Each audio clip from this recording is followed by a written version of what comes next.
Class 12th Hindi में 100/100 अंक कैसे लाया जा सकता है। प्यारे बच्चों नमस्कार, मैं अभिषेक सर आप सभी का स्वागत करता हूं विद्यादायनी पे। प्यारे बच्चों, अगर आप भी 2026 में अपना 12th का बोर्ड एग्जाम देंगे और आप सोच रहे हैं, पैनिक हो रहे हैं, परेशान हो रहे हैं कि सर 6 महीना बीत चुका है, अब 6 महीने में कैसे होगा भैया, 100/100 अंक आ सकता है क्या, 100 नंबर हिंदी में आएगा क्या। प्यारे बच्चों जरूर आएगा। मैं आप लोगों को यहां से आज बताने वाला हूं कि अगर आप क्लास 12th में हैं और हिंदी सब्जेक्ट आप पढ़ रहे हैं, ऐसे तो मैं आप लोगों को हिंदी ही पढ़ाता हूं, उसी के बारे में आज बता रहा हूं कि 12th हिंदी में 100/100 अंक यानी कि 100 नंबर जो है वो कैसे लाया जा सकता है। बच्चों के मन में कंफ्यूजन रहता है, आप यह कंफ्यूजन निकाल दीजिए, क्योंकि मैं आप लोगों को यहां से पूरी प्लान बताने वाला हूं, रणनीति बताने वाला हूं कि कैसे आप सभी एक अच्छा मार्क्स हासिल कर सकते हैं।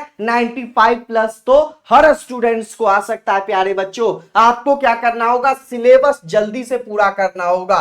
क्या करना होगा, जो सिलेबस हिंदी का है उसको पूरा कंप्लीट करना होगा, चाहे वो व्याकरण रहे या आपका बुक रहे, आपको सिलेबस जल्दी से कंप्लीट करना होगा। बच्चों के मन में यह प्रश्न रहेगा कि सर आप अच्छे से जल्दी से पढ़ाइएगा तभी ना कंप्लीट होगा। प्यारे बच्चों, पूरा जानकारी मैं आप लोगों को बताऊंगा, थोड़ा सा इंतजार कीजिए ना। आपको क्या करना होगा, सिलेबस जल्दी से पूरा करना होगा। उसके बाद प्यारे बच्चों मैं आप लोगों को बता देता हूं कि व्याकरण जो आपका है, हिंदी ग्रामर है ना, तो वही व्याकरण हुआ, उससे लगभग जो है आपका 55 से 60% क्वेश्चंस वहीं से आते हैं। यदि आप एमसीक्यू यानी कि ऑब्जेक्टिव वाला जो क्वेश्चंस रहता है उसमें से 60% जो क्वेश्चंस रहता है बाबू, आपका कहां से रहता है, वो व्याकरण से रहता है। उसके बाद 40%, 40 से 45% जो आपका रहेगा वो कहां से रहेगा, आपका बुक से रहेगा। ठीक है, चलिए उसके बाद देखिए, आपको क्वेश्चंस बैंक पर जो है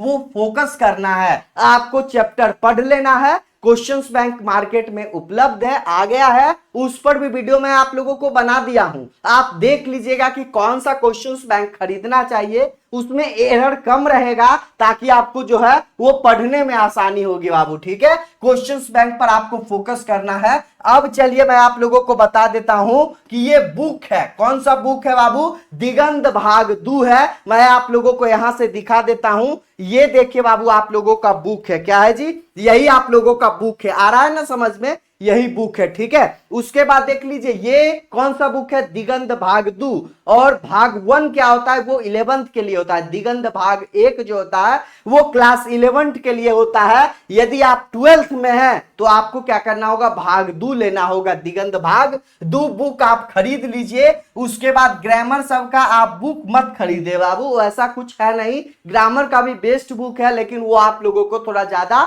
वो स्टडी करना पड़ जाएगा। ऐसे तो मैं आप लोगों को ग्रामर यहां से बताऊंगा ही। ठीक है, तो ग्रामर नहीं, हिंदी का बुक खरीद लीजिए। यदि आपके पास नहीं है तो बहुत अच्छा। उसके बाद देख लीजिए आपको बुक में क्या पढ़ना पड़ेगा, लेखक और जो है कवि, उनका परिचय। मैं तो वीडियो में बताता हूं, अभी तक मैं आप लोगों को 11-12 चैप्टर जो है वो समाप्त कर दिया हूं हिंदी में। ठीक है, तो आपको क्या करना पड़ेगा, सबसे पहले जो महत्वपूर्ण चीज है वो लेखक के बारे में आपको जानना पड़ेगा, लेखक और कवि का बारे में, कि उनका जन्म कब हुआ था। ठीक है, उनका जन्म किस ईस्वी में हुआ था, जन्म स्थान कहां है, मृत्यु कब हुआ था, माता पिताजी का नाम क्या है, यानी लेखक के बारे में आपको जानना पड़ेगा, परिचय। ठीक है, लेखक के साथ साथ गद्य खंड और काव्य खंड दोनों में। उसके बाद देखिए बाबू क्या लिखा हुआ है कि गद्य और काव्य में आपको क्या है, पाठ का जो कहानी है, ठीक है, कहानी कविता,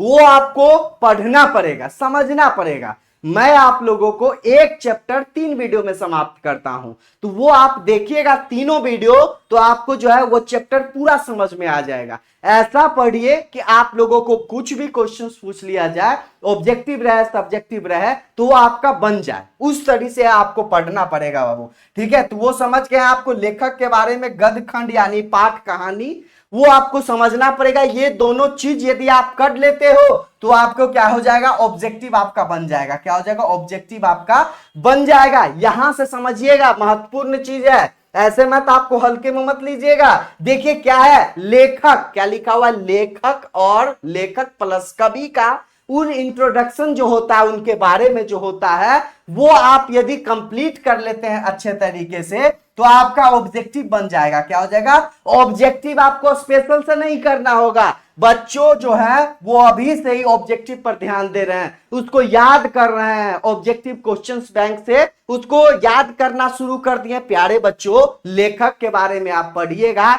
वही क्वेश्चंस ऑब्जेक्टिव में रहता है। ठीक है, तो लेखक के बारे में आप लोग जानिए, पाठ का कहानी और जो है और कविता वो आपको करना पड़ेगा, कीजिएगा तो आपको क्या हो जाएगा, ऑब्जेक्टिव आपका बन जाएगा। क्या हो जाएगा, ऑब्जेक्टिव आपका बन जाएगा।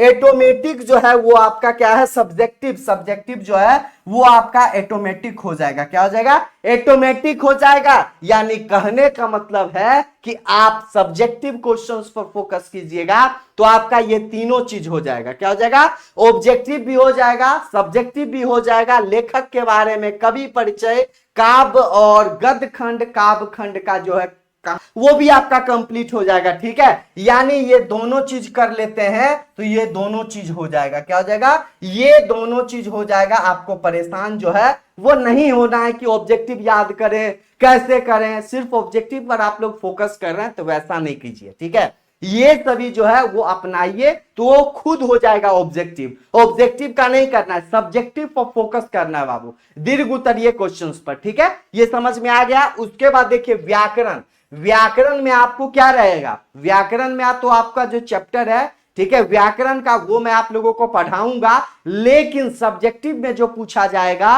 वो क्या पूछा जाएगा मैं आप लोगों को यहां से दिखा देता हूं। ऑब्जेक्टिव में जो पूछा जाएगा वो निबंध रहेगा। क्या रहेगा, निबंध रहेगा। 8 गो निबंध रहेगा, उसमें एगो लिखना है ए से। ठीक है, उसके बाद देख लीजिए आवेदन, आवेदन यानी एप्लीकेशन या पत्र। ठीक है, क्या है, आवेदन या पत्र जो है वो आपको एग्जाम से पूछा जाएगा, 2 में से 1 बनाना है। ऐसा नहीं कि दोनों, 2 में से 1 रहेगा, 2 रहेगा। ठीक है, हर बार रहता है, इस बार भी रहेगा, मात्र 1 बनाना है। ठीक है, उसके बाद लास्ट में आपको संक्षेपण रहेगा, ये दोनों के बीच में। ठीक है, आवेदन पत्र संक्षेपण के बीच में आपको क्या रहेगा बाबू, दीर्घ उत्तरीय क्वेश्चंस रहेगा, लघु उत्तरीय क्वेश्चंस रहेगा। ठीक है, यही सब आपको लिखे देखने को मिलेगा, लास्ट में आपको संक्षेपण मिलेगा। तो आपको अच्छे तरीके से पढ़ना है, परेशान नहीं होना, सब कुछ मैं आप लोगों को पढ़ाऊंगा अच्छे तरीके से, सिर्फ आपको पढ़ना है। अब चलिए मैं आप लोगों को बता देता हूं कि कितने दिन में कब तक समाप्त होगा। अभी तक हम लोग कितना पढ़ चुके हैं प्यारे बच्चों।